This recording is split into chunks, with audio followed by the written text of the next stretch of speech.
Itu kajian Senin siang menjelang asar yang biasa kita membaca kitab Mushkilatul Ghulu ya Bang Uni ya.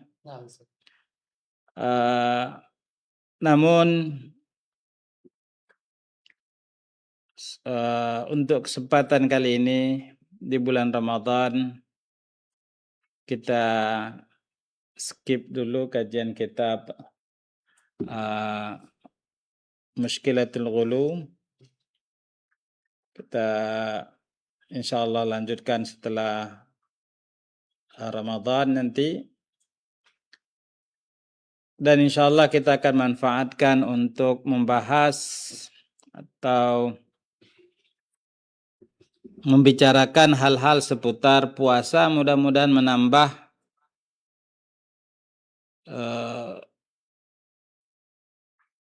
kualitas ibadah puasa kita di sisi Allah Subhanahu wa taala. Mudah-mudahan dapat menjadikan ibadah puasa kita lebih berarti insyaallah, karena mungkin banyak nasihat-nasihat atau petuah-petuah yang disampaikan oleh para ustadz, apa yang semestinya dilakukan oleh seorang muslim ketika berpuasa. Jadi tidak hanya masuk Ramadan kemudian tinggalkan makan dan minum tanpa harus mengetahui apa pesan-pesan yang seharusnya diketahui dan ditangkap oleh seorang muslim ketika dia telah memasuki bulan Ramadan, apa amalan-amalan yang sebaiknya dia lakukan di bulan Ramadan. Kemudian mungkin fikih-fikih puasa yang juga harus dia ketahui. Dan alhamdulillah itu nampaknya sudah dibahas atau menjadi pembahasan di bulan Ramadan ini, alhamdulillah. Pada kesempatan kali ini kita ingin mengambil tema dari firman Allah Subhanahu wa taala yang termaktub di dalam surat Al-Baqarah. Allah Subhanahu wa taala berfirman, "Ya ayyuhalladzina amanu kutiba alaikumus shiyam kama kutiba 'alal ladzina min qablikum la'allakum tattaqun." Wahai orang-orang yang beriman, telah diwajibkan kepada kalian puasa sebagaimana ia telah diwajibkan kepada orang-orang sebelum kalian agar kalian bertakwa. Itu kata Allah Subhanahu wa taala. Nah, ini yang menjadi pembahasan kita, agar kalian bertakwa. Sekalipun ayat ini tentunya memuat pesan-pesan lain, di antaranya seperti yang disebut kutiba alaikum, berarti dia wajib. Kemudian ketika Allah SWT mengatakan ya ayyuhalladzina amanu, kenapa tidak dihimbau kepada seluruh manusia? Karena memang ada pesan tersendiri di situ juga. Di antara seperti yang disebut oleh sebagian para ulama, tidak digunakan kata-kata annas dalam penyampaian perintah-perintah syariat atau larangan, karena memang orang-orang yang berimanlah yang memiliki kesanggupan untuk menerima perintah-perintah, pesan-pesan perintah Allah Subhanahu wa taala. Orang-orang yang beriman.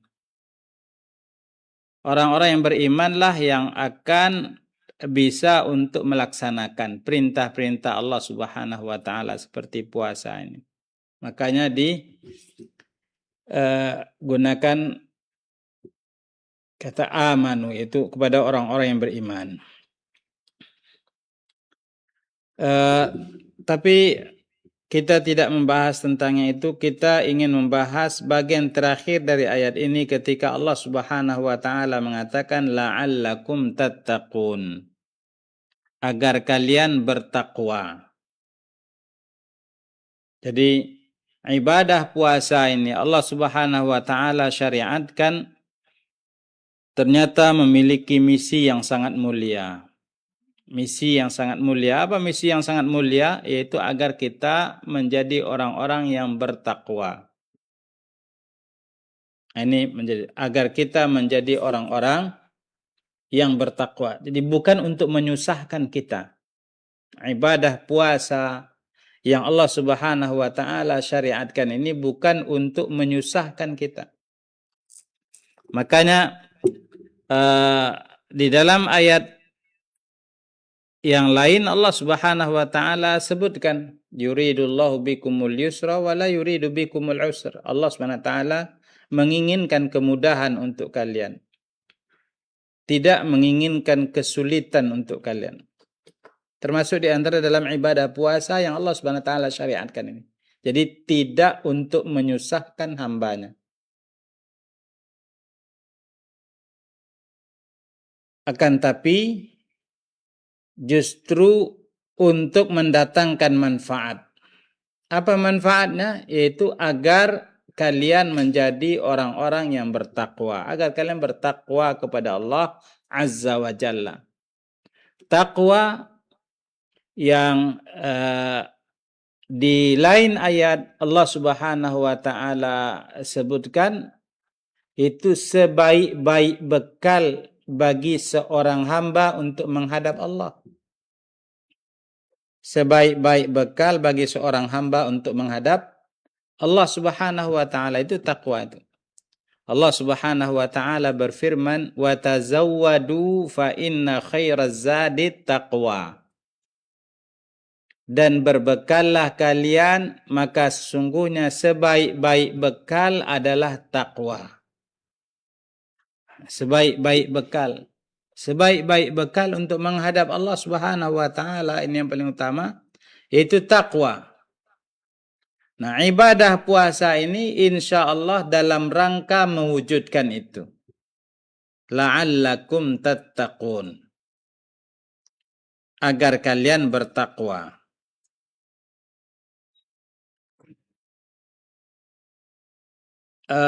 Berarti belum pasti, belum tentu. Enggak. Kalau kalian laksanakan sesuai dengan yang disyariatkan oleh Allah, sesuai dengan yang diperintahkan oleh Allah Subhanahu wa taala, pasti kalian akan bertakwa. Pasti kalian akan bertakwa. Tapi dengan syarat itu kalian laksanakan sesuai dengan apa yang dikehendaki oleh Allah Subhanahu wa taala. Karena kata-kata la'allakum, la'alla ini itu huruf atau apa? Kata yang bermakna pengharapan. Tapi ketika itu berasal dari Allah SWT, datang dari Allah, dikatakan oleh sebagian ulama tafsir, asa minallahi wajib. Asa, kata-kata asa itu kalau seandainya asa atau yang semisal dengan itu, yaitu kata-kata yang kalimat yang bermakna pengharapan, itu artinya pasti. Pasti. Sehingga arti ayat ini berarti kalau seandainya kita laksanakan puasa itu sebagaimana yang dikehendaki oleh Allah Subhanahu wa taala, disyariatkan oleh Allah, pasti kalian akan menjadi orang-orang yang bertakwa. Ini hikmah atau manfaat tujuan dari ibadah puasa yang disyariatkan oleh Allah Subhanahu wa taala bukan untuk menyusahkan. Bukan untuk menyusahkan. Tapi tadi puasa yang macam mana?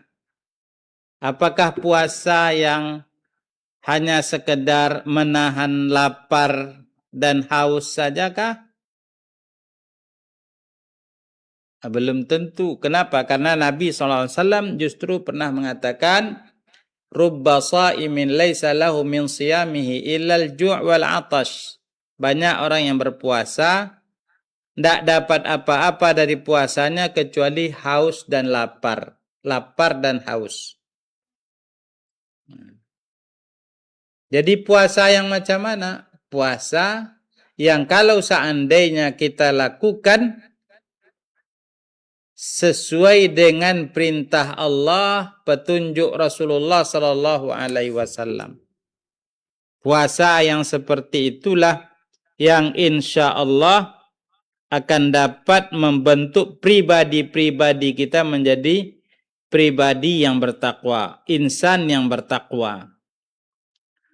Makanya sebagian para ulama ketika mendefinisikan takwa, ada yang mengatakan at-taqwa an ta'mala bi ta'atillah ala nurim minallah tarju thawaballah. Takwa itu kamu taat kepada Allah Subhanahu wa taala sesuai dengan petunjuk cahaya dari Allah, berharap pahala dari Allah. Wa antatruka ma'siyatallah ala nurim minallah takhafu iqaballah. Kemudian kamu tinggalkan maksiat kepada Allah sesuai dengan petunjuk bimbingan dari Allah karena takut kepada hukuman Allah Azza wa Jalla. Itu takwa. Itu takwa. Jadi ketika dilaksanakan sesuai dengan petunjuk bimbingan dari Allah Subhanahu wa taala, berharap pahala dari Allah. Ketika meninggalkan pun meninggalkan karena petunjuk dan bimbingan dari Allah Subhanahu wa taala. Karena Allah Subhanahu wa taala mengatakan ini tidak boleh, maka ditinggalkan. Itu yang takwa. Itu yang takwa. Nah, kembali kita kepada ibadah puasa kita tadi. Apabila ibadah puasa kita ini kita lakukan sesuai dengan petunjuk Allah Subhanahu wa taala, insyaallah mudah-mudahan ibadah puasa yang kita kerjakan ini akan menjadikan kita orang yang bertakwa kepada Allah Subhanahu wa taala. Akan menjadikan kita orang yang bertakwa kepada Allah. Ini takwa yang dikatakan tadi seperti yang kita sebutkan, sebaik-baik bekal, sebaik-baik pakaian, walibasut taqwa dzalika khair, dan pakaian takwa itulah yang lebih baik. Ini ma'asyira muslimin dan muslimat rahimani wa rahimakumullah. Jadi ini tujuan dari puasa. La'allakum tattaqun, dan apa makna dari takwa. Jadi bukan hanya sekedar slogan-slogan yang kadang-kadang disampaikan oleh sebagian orang atau ditulis dalam acara-acara seremonial, akan tapi setelah itu bubar tanpa ada bekas sama sekali. Tidak. Kadang-kadang kita lihat di dalam sebagian acara-acara seremonial dengan ini, maka kita tingkatkan ketakwaan. Hanya sebatas tulisan-tulisan saja. Tanpa mengetahui apa makna takwa itu. Apa makna takwa? Harus tahu kita. Sebahagian menjelaskan bahwasanya takwa itu adalah anta'budallah ka'annaka tarahu fa illam takun tara fa innallaha azza wa jalla yarak.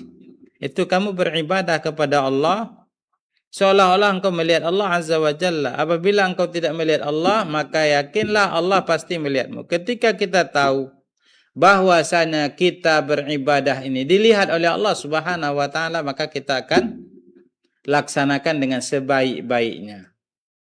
Kalau puasa tadi, ketika kita berada di tempat-tempat yang tidak dilihat oleh manusia, kita tidak berani untuk melanggar ketentuan puasa, yaitu menahan lapar, haus, atau hal-hal lain yang dapat merusak puasa. Kita tetap istiqamah sekalipun orang lain tidak melihat. Kenapa? Karena kita yakin bahwasanya Allah Subhanahu wa taala yarana, melihat kita. Maka kita berusaha untuk menahan diri. Itu takwa. Atau sebagian mengatakan alla yarakallah haitsu nahak wa la yaftaqiduka haitsu amarak, yaitu Allah tidak temui engkau ketika engkau sedang melakukan sesuatu yang dilarang oleh Allah, atau tidak ketahuan oleh Allah karena engkau sedang melakukan yang dilarang oleh Allah. Dan asalkan kita melakukan sesuatu, pasti Allah SWT akan tahu. Artinya berarti meninggalkan larangan yang dilarang oleh Allah SWT. Alla yarakallah haitsu nahak.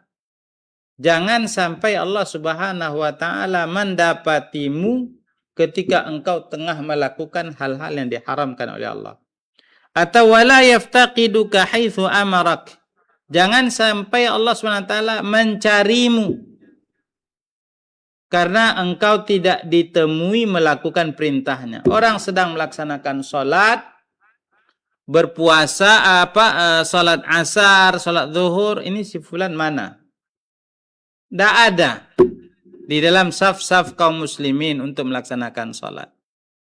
Taruhlah mungkin dia ada uzur, tidak juga ditemukan melaksanakan sholat di rumah. Tidak melaksanakan yang telah diperintahkan oleh Allah Subhanahu wa taala. Jangan. Itu tidak takwa. Takwa itu ketika Allah Subhanahu wa taala perintahkan, maka dilaksanakan. Ketika Allah Subhanahu wa taala larang, maka ditinggalkan. Itu takwa. Ini kaum muslimin dan muslimat rahimani wa rahimakumullah. Yang kalaulah seandainya ini kita dapati, ini dapat kita raih, insya Allah akan mendatangkan berbagai macam kebaikan-kebaikan, keberkahan-keberkahan di dalam hidup kita insya Allah ta'ala. Bagaimana tidak? Karena engkau, kita, ketika kita menjadi hamba-hamba Allah Subhanahu wa taala yang bertakwa, insyaallah akan dicintai oleh Allah Subhanahu wa taala. Innallaha yuhibbul muttaqin. Allah mencintai orang-orang yang bertakwa.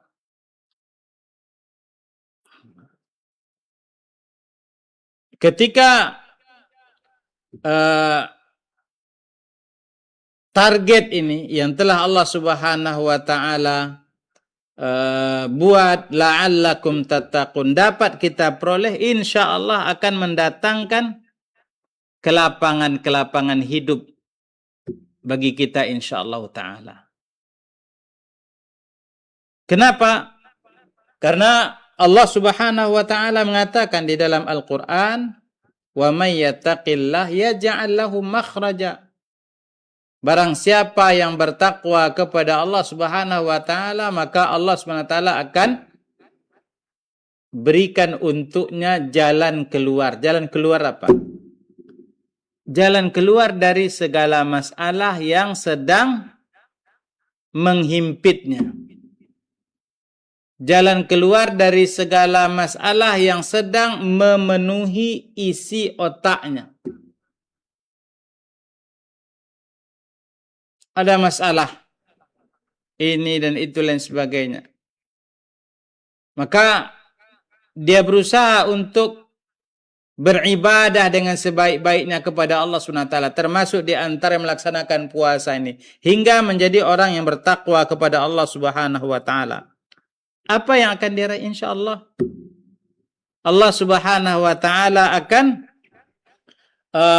berikan untuknya jalan keluar untuk setiap masalah yang dihadapi. Dan alangkah butuhnya kita kepada solusi yang semacam ini. Kita kadang-kadang datang kepada seorang teman atau lain sebagainya, minta nasihat atau curhat karena ada masalah yang sedang dialami. Padahal Allah Subhanahu wa taala sudah ajarkan kepada kita. Kalau seandainya engkau ingin keluar dari masalah yang tengah menghimpit dirimu, maka ittaqillah, bertakwa pada Allah. Wa may yattaqillah yaj'al lahu makhraja. Allah akan berikan untuknya jalan keluar. Bahkan Allah Subhanahu wa taala tambahkan lagi wa yarzuquhu min haitsu la yahtasib. Dan Allah Subhanahu wa taala akan beri untuknya yaitu rezeki dari arah yang tidak dia sangka-sangka. Rezeki dalam bentuk apa? Allah Maha Kuasa untuk menentukan mana yang terbaik bagi kita. Entah rezeki dalam bentuk materi, entah rezeki dalam bentuk ketenangan, ketentraman, itu rezeki juga. Entah rezeki dalam bentuk kesehatan, lain sebagainya. Wa yarzuquhu min haitsu la yahtasib. Ini kaum muslimin dan muslimat rahimani wa rahimakumullah. Sebaik-baik bekal bagi seorang hamba untuk menghadap Allah Azza wa Jalla, sebaik-baik pakaian yang dipakai oleh seorang muslim, libasut taqwa. Libas at-taqwa. Makanya tidak heran kalau seandainya Allah Subhanahu wa taala memerintahkan seluruh hamba-hambanya tanpa terkecuali, yaitu para nabi-nabi, sehingga takwa ini juga menjadi wasiat para anbiya kepada umatnya, pengikutnya. Karena luar biasa takwanya. Luar biasa takwanya. Misalnya Nabi Nuh alaihissalam, Allah Subhanahu wa taala menceritakan idz qala lahum akhuhum Nuhun ala tattaqun. Begitu juga Hud, idz qala lahum akhuhum Hudun ala tattaqun. Ingatlah ketika saudara mereka Nuh, saudara mereka Hud berkata kepada mereka, tidakkah seharusnya kalian bertakwa? Begitu juga Saleh, idz qala lahum akhuhum Salihun ala tattaqun. Tidakkah kalian bertakwa kepada Allah Subhanahu wa taala? Ini wasiat para anbiya kepada umatnya, dan Nabi sallallahu alaihi wasallam juga seperti itu. Nabi sallallahu alaihi wasallam misalnya mengatakan ittaqillah haitsuma kunta. Bertakwalah kalian kepada Allah dimanapun kalian berada. Nabi SAW juga mengatakan misalnya ittaqun nar walau bisyiqqi tamr. Takutlah kalian kepada neraka, itu bertakwa kepada Allah, walaupun hanya bersedekah dengan setengah biji korma. Ini ma'asyira al-muslimin dan muslimat rahimani wa rahimakumullah. Takwa yang menjadi tujuan, dari ibadah puasa yang telah disyariatkan oleh Allah Subhanahu wa taala.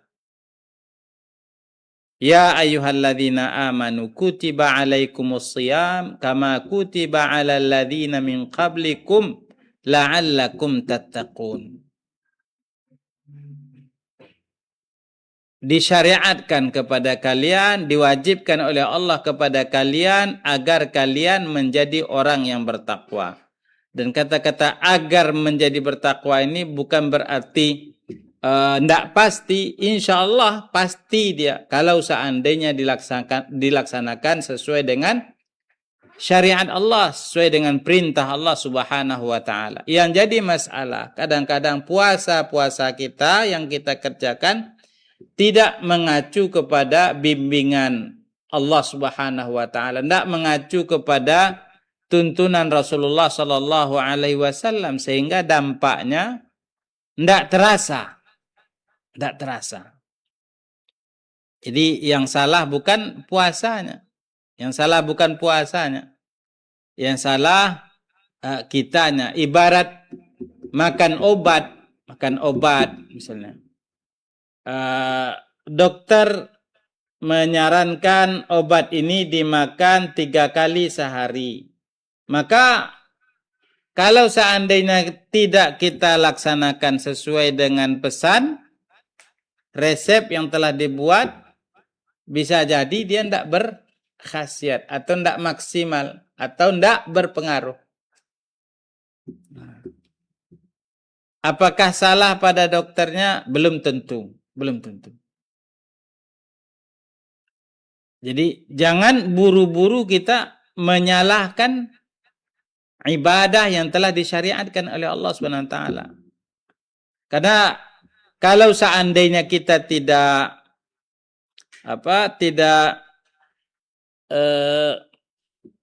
baik-baik menjaga diri, tidak mustahil syaitan akan membisiki bisikan-bisikan jahatnya. Bermacam-macam lah. Ngapain kamu susah-susah puasa? Ini nyulit-nyulitkan saja ini. Untuk menyusahkan kah? Tidak. Itu tadi kita katakan. Allah SWT sendiri yang telah mengatakan bahwasanya Allah Subhanahu wa taala tidak berniat untuk menyusahkan, justru untuk memudahkan. Yuridullahu bikumul yusra wala yuridu bikumul usra. Dan tanda-tanda itu petunjuk-petunjuk yang menunjukkan bahwasanya puasa yang Allah Subhanahu wa taala syariatkan ini bukan untuk menyusahkan kita, banyak. Misalnya dari ayat tadilah, yuridullah, itu sudah jelas dinyatakan. Kemudian dikatakan ayyamam ma'dudat, itu ada isyarat bahwasanya ini tidak susah ini. Bukan sepanjang tahun kalian disyariatkan untuk berpuasa. Ayyamam ma'dudat, hanya beberapa hari yang terbilang saja. Ini ketika kita mendengar seperti itu, maka kita paham bahwasanya ini tidak lama lah. Tidak lama. Ketika kita tahu tidak lama, berarti tidak akan menyusahkan insyaallah ta'ala. Tidak akan menyusah. Ini petunjuk-petunjuk yang insyaallah dapat menyadarkan kita bahwasanya ibadah puasa yang Allah syariatkan ini bukan untuk menyusahkan. Oh, payah, masa kita saja yang disyariatkan. Allah SWT tambahkan lagi, kutiba alaikumussyam kama kutiba alal ladzina min qablikum, seperti ia juga telah disyariatkan kepada orang-orang sebelum kalian. Kita ketika tahu bahwasanya bukan kita saja yang disuruh seperti itu, kadang-kadang membuat kita akhirnya membuat kita merasa, oh ternyata bukan saya saja ya, alhamdulillah. Maka akan merasa lapang kita, enteng. Ini juga Allah Subhanahu wa taala sebutkan bahwasanya puasa yang Allah Subhanahu wa taala syariatkan kepada kalian ini juga telah disyariatkan kepada orang-orang sebelum kalian. Bahkan bentuknya lebih susah mungkin. Tapi kalian tidak. Kama kutiba 'alal ladzina min qablikum. Tapi kalau seandainya kita tidak kuat iman kepada Allah SWT, tidak kita kuatkan iman kita kepada Allah, tidak mustahil bisikan-bisikan syaitan tadi akan termakan. Maka ini kaum muslimin dan muslimat yang dimuliakan oleh Allah Subhanahu wa taala. Jadi mari kita pahami, mari kita sadari bahwasanya ibadah puasa yang Allah Subhanahu wa taala syariatkan ini tidak sulit. Bahwasanya ibadah puasa yang Allah Subhanahu wa taala syariatkan ini itu adalah untuk kebaikan kita. Apa? agar kita bisa menjadi insan yang bertakwa, orang manusia yang bertakwa kepada Allah, yang merupakan sebaik-baik bekal bagi kita untuk menghadap Allah, yang merupakan sebaik-baik pakaian. Ini takwa. Yang takwa ini akan mendatangkan berbagai macam kebaikan-kebaikan di dalam hidup kita insyaallah ta'ala. Akan mendatangkan berbagai macam kebaikan di dalam hidup kita insyaallah ta'ala. Dan subhanallah, kaum muslimin dan muslimat ini muliakan oleh Allah SWT. Begitu luar biasanya manfaat puasa ini. Manfaat puasa. Tapi dan hadis-hadis Nabi SAW banyak menjelaskan tentang keutamaan puasa.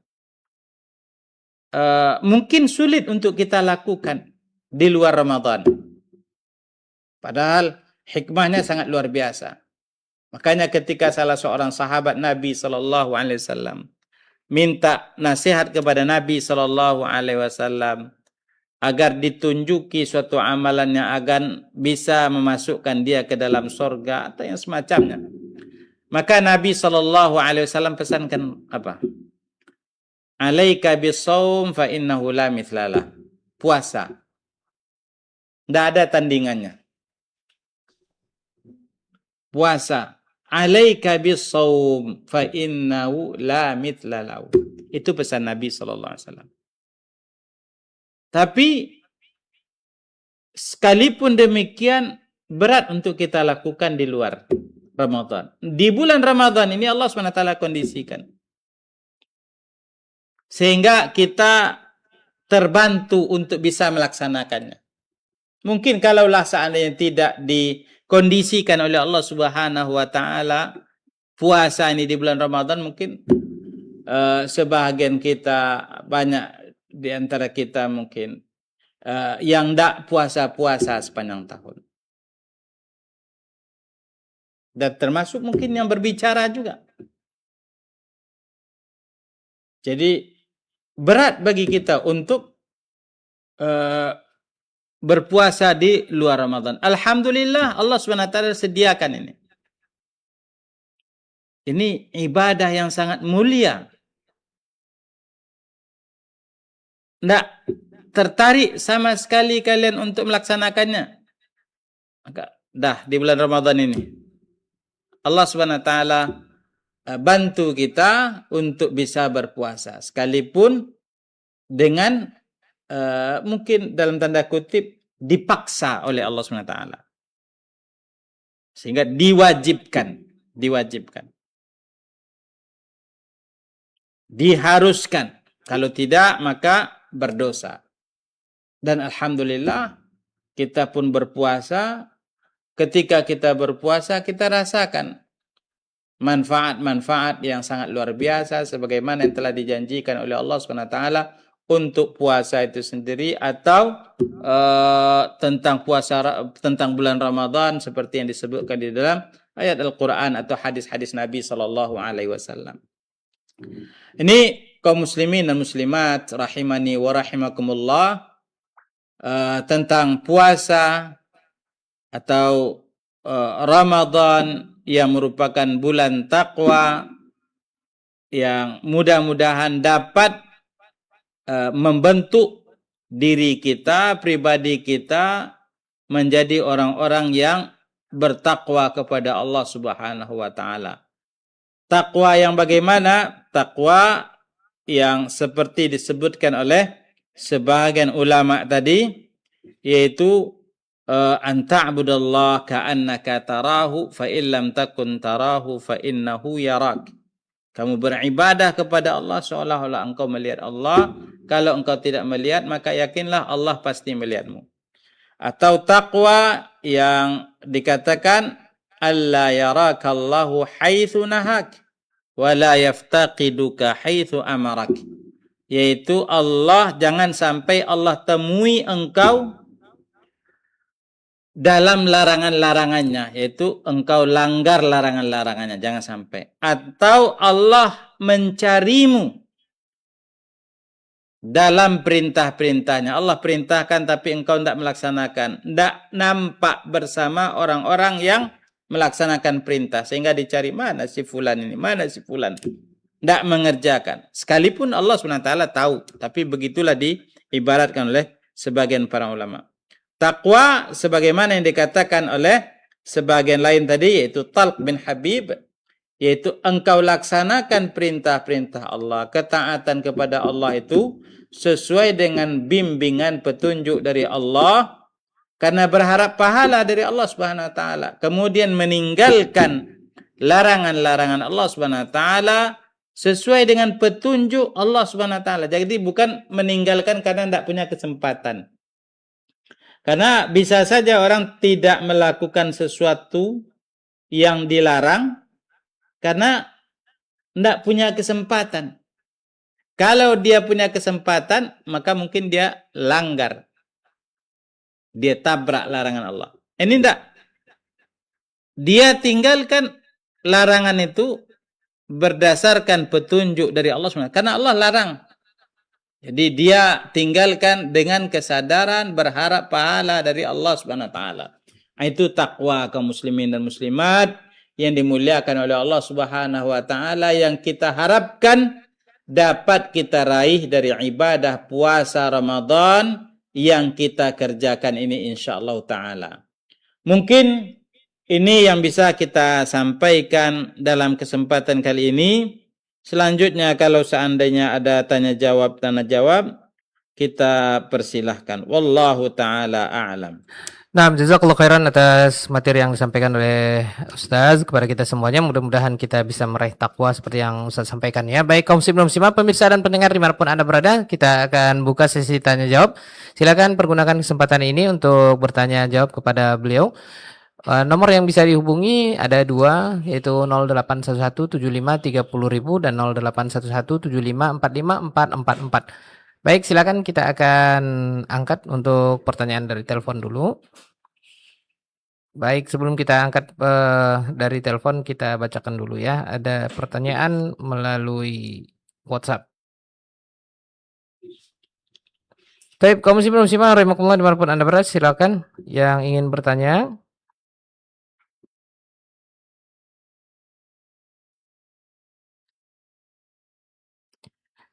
Ya, baik kaum muslimin muslimah rahimakumullah dimanapun Anda berada, pemirsa dan pendengar, belum ada dari telepon, kita akan angkat pertanyaan dari WhatsApp ya. Baik, bismillah dari Ummu Rayyan. Bismillah dari Ummu Rayyan, pertanyaannya, apabila kita sudah selesai haid ba'da asar, Ustaz, bagaimana dengan sholat dan ikutkah kita sholat tarawih? Oh, maksudnya malamnya ya. Tapi mungkin itu pertanyaannya Ustaz. Yang pertama dari Ummu Rayyan melalui WhatsApp. Ya, apabila seorang wanita telah berhenti darah haidnya, maka dia bersuci itu dengan cara mandi yang sering ibaratkan atau diungkapkan oleh sebagian orang dengan mandi besar, mandi besar. Kemudian setelah itu dia boleh untuk ikut salat tarawih bersama kaum muslimin di malam harinya. Ya tentunya salat asar sudah jelas ya tadi karena dia berhenti darah haidnya setelah asar, maka kalau seandainya masih ada waktu asar pada waktu itu berarti dia masih punya kewajiban untuk melaksanakan salat asar, maka dia salat asar. Kemudian nanti maghrib dia salat maghrib bersama kaum muslimin, mungkin di rumah karena ibu-ibu, dan boleh saja untuk salat maghrib boleh saja untuk salat berjamaah bagi wanita di masjid, boleh.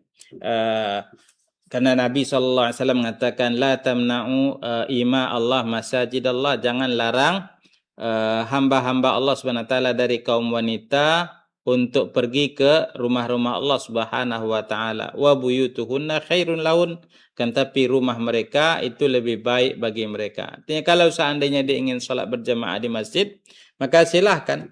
Kemudian salat maghrib tadi, salat isya, setelah salat isya silahkan salat tarawih. Silahkan salat tarawih.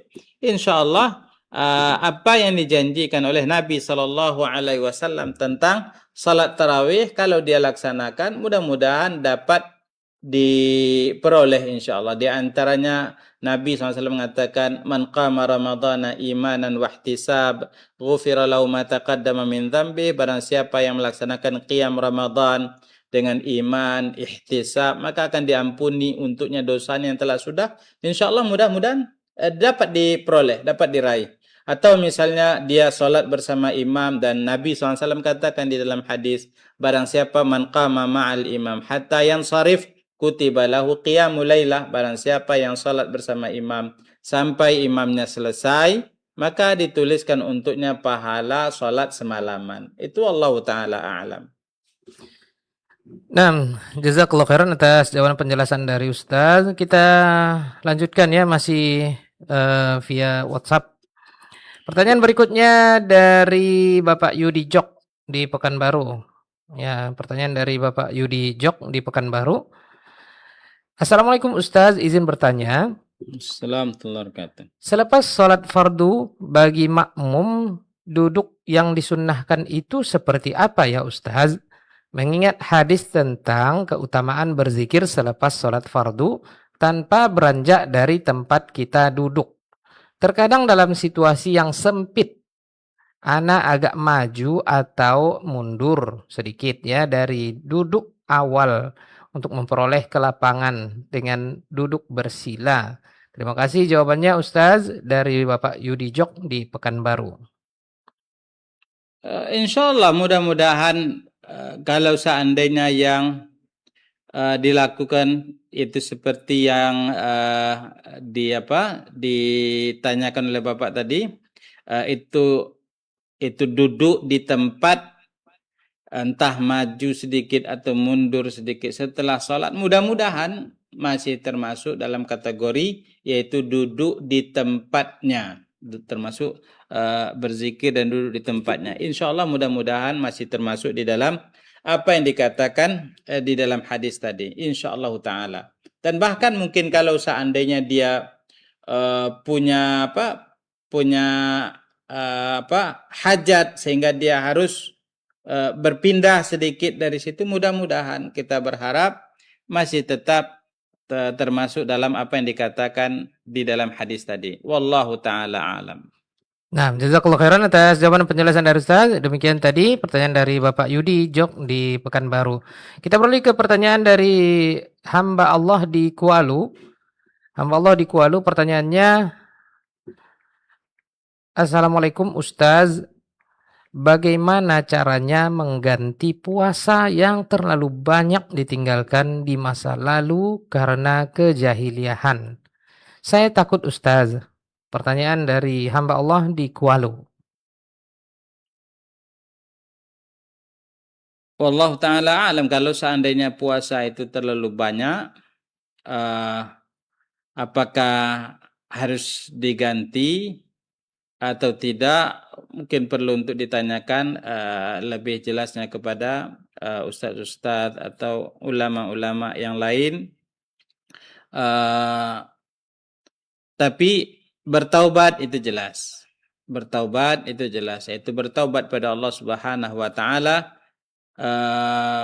atas kelalaian yang ada di masa-masa lalu. Karena sampai mungkin beberapa kali Ramadan tidak berpuasa sama sekali. Yang namanya juga tadi diakui masa jahiliyah ya. Nah, dan alhamdulillah sekarang Allah Subhanahu wa taala berikan taufik, hidayah sehingga mau untuk beribadah kepada Allah Subhanahu wa taala dengan baik dan menyesali kesalahan-kesalahan yang telah sudah. Itu sudah menjadi modal yang mudah-mudahan baik, positif, bagi yang bertanya, dan positive thinking, yaitu berhusnudzan. Insyaallah mudah-mudahan diampuni oleh Allah Subhanahu wa taala. Apakah harus mengganti atau tidak, itu dia yang perlu kita tanyakan kepada yang lebih tahu, karena di dalam salat sebagian para ulama mengatakan apabila ada orang yang meninggalkan salat, apakah dia harus mengganti salatnya? Dikatakan oleh sebagian para ulama, kalau seandainya itu dia tinggalkan dulu, maka dia bertobat pada Allah Subhanahu wa taala. Itu ditinggalkan sholatnya sekian banyak. Sekarang ada yang sakit sehingga mungkin tidak bisa untuk sholat. Ada orang yang kadang-kadang sakitnya itu ketika diajak untuk sholat, dia sadar, kemudian baru beberapa saat blank lagi. Itu terjadi berhari-hari. Dijelaskan oleh sebagian para ulama, apabila kondisi seperti itu dia tidak sholat lebih dari 3 hari, maka tidak diqadha, tidak diganti. Tapi kalau seandainya 3 hari ke bawah, maka dia diharuskan untuk mengganti. Itu sholat. Yang ditinggalkan bukan karena kesengajaan, karena ada uzur, sakit, dan lain sebagainya tadi. Sehingga tidak memungkinkan dia untuk melaksanakan sholat, atau dia tidak sadar bahwasanya dia belum sholat, tidak tahu bahwasanya dia belum sholat. Apabila lebih dari 3 hari, sebagian para ulama mengatakan tidak diganti, kan, tapi dia beristighfar kepada Allah Subhanahu wa taala, memohon ampun pada Allah Subhanahu wa taala. Apalagi puasa yang seperti itu, kalau seandainya itu dia tinggalkan, maka dia yang jelas tadi itu bertaubat kepada Allah Subhanahu wa taala, kemudian menyesali apa yang telah dilakukan, dan alhamdulillah dari pertanyaan yang kita dengarkan tadi insyaallah mungkin sudah ada tanda-tanda seperti itu. Kemudian bertekad untuk bisa menjadi hamba Allah Subhanahu wa taala yang taat di sisa-sisa usia kita yang ada. Itu wallahu taala a'lam. Baik, demikian jazakallahu khairan Ustaz atas nasihat dan jawaban dari Ustaz. Mudah-mudahan pertanyaan ini juga menjawab pertanyaan dari Abu Atalla ya. Abu Atalla yang bertanya apakah sholat puasa yang pernah kita tinggalkan dulu dengan sengaja karena kejahilan dulu wajib diqadha atau cukup bertaubat saja Ustaz. Ini sudah terjawab Ustaz? Ini pertanyaan yang senada Ustaz. Tadi pertanyaannya juga seperti itu. Terlalu banyak ditinggalkan di masa lalu karena kejahiliahan. Ya. Sama berarti itu. Sama Ustaz ya. Baik, pertanyaan yang di luar tema dulu kita ajukan ya. Baik Ustaz, pertanyaan di luar tema dari Bapak hamba Allah. Bismillah, afwan Ustaz ingin bertanya di luar tema. Ahsanallahu ilaikum. Ayah ana sudah meninggal pada tahun 2009. Ana waktu itu masih kecil. Abang dan kakak ana sudah kerja dan sekolah, sehingga warisan dikelola oleh ibu. Ana tidak tahu apakah ada pembagian warisan saat itu. Apakah hal ini dibolehkan Ustaz? Sebaiknya sikap kami bagaimana Ustaz untuk saat ini?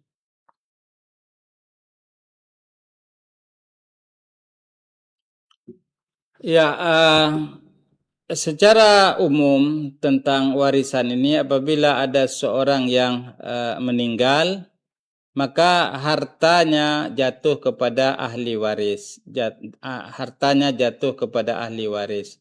Siapa saja ahli waris yang merupakan usul yang selalu dapat dalam kondisi apapun, hanya saja mungkin banyak sedikitnya itu berbeda tergantung kepada jumlah ahli warisnya. Yang selalu dapat itu apabila seorang ayah meninggal, maka yang selalu dapat yaitu istri apabila ada, kemudian orang tua dari ayah ini apabila ada, yaitu berarti kakek atau nenek bagi yang bertanya tadilah mungkin itu. Apabila ada maka itu tetap dapat. Kemudian setelah itu anak. Ini selalu dapat. Atau kalau seandainya meninggal yaitu istri, maka suami itu selalu dapat. Kemudian ayah atau ibu dari istri itu juga selalu dapat. Kalau seandainya masih ada ya, dengan syarat selalu masih ada. Kemudian anak baik perempuan atau laki-laki ini selalu dapat. Nah, nanti ke bawahnya cabang-cabangnya misalnya ke cucu itu kalau seandainya tidak terhalang misalnya mahjub itu bisa saja dia dapat. Tapi kalau seandainya mahjub terhalang misalnya ada anak laki-laki maka tidak bisa dia turun ke cucu. Begitu juga ke saudara atau cabang-cabang yang lain. Ini secara umum. Hanya saja banyak terjadi di kita, ketika yang meninggal misalnya suami, meninggalkan warisan dalam bentuk misalnya rumah misalnya, dalam bentuk rumah. Nah, itu tidak langsung dibagi. Kenapa? Karena misalnya masih ada ibu sehingga tinggal di situ. Padahal kalau seandainya harta ini adalah mutlak milik suami, maka ahli waris tadi dapat dia. Ahli waris tadi dapat. Nah, atau misalnya suami tadi meninggal, selain meninggalkan rumah, ada meninggalkan yang lain-lain. Akan tapi kadang-kadang ibu tidak langsung membaginya. Kenapa? Karena ada keperluan untuk menurutnya misalnya untuk kemaslahatan bersama anak-anak sehingga tidak langsung dibagi. Nah, ini bisa menjadi problem di kemudian hari ketika si ibu meninggal dan anak-anak tidak tahu, atau karena ini dari suami tadi tentu itu sudah ada sebagian yang menjadi jatah si ibu. Nah, atau misalnya dalam perjalanan ada di antara anak-anak ini yang lebih dulu meninggal misalnya. Tapi dia meninggalkan keluarga, istri dan anak, berarti cucu bagi ibu tadi. Nah, kadang-kadang terabaikan. Maka karena tadi ditanyakan apa yang seharusnya dilakukan, ya kita sarankan untuk berkonsultasi kepada ustadz yang paham tentang ilmu waris ini, karena dia ada pembagian kita secara umum mungkin itu yang kita masih ingat, tapi ada pembagian detail yang butuh ustadz-ustadz yang memang menekuni tentang ilmu warisan ini. Maka saran kita silahkan coba untuk mufakat dengan keluarga, jelaskan tentang kedudukan harta warisan dan bagaimana Islam mengajarkan, konsultasikan. Dan itu bisa saja insya Allah terselesaikan atau terpecahkan. Diceritakan oleh sebagian ustadz, ada satu keluarga yang datang kepada beliau setelah sekian lama harta warisan ini ditinggalkan. Kemudian setelah itu paham bahwasanya warisan itu ada orang-orang yang berhak untuk menerimanya. Akhirnya setelah itu mereka konsultasi kepada ustaz. Jadi insya Allah akan lebih baik. Jadi dimusyawarahkan, dimufakatkan kemudian ajak untuk ditanyakan kepada orang yang paham tentang ilmu waris ini, sehingga mudah-mudahan tidak menjadi beban, Kenapa kita katakan tidak menjadi beban? Karena ini kan ada hak-hak orang lain, sekalipun masih dalam satu keluarga. Bisa jadi ada keluarga itu yang mungkin dia baik-baik, santai-santai saja, ndak ambil pusing mau dibagi tidak. Tapi ada mungkin yang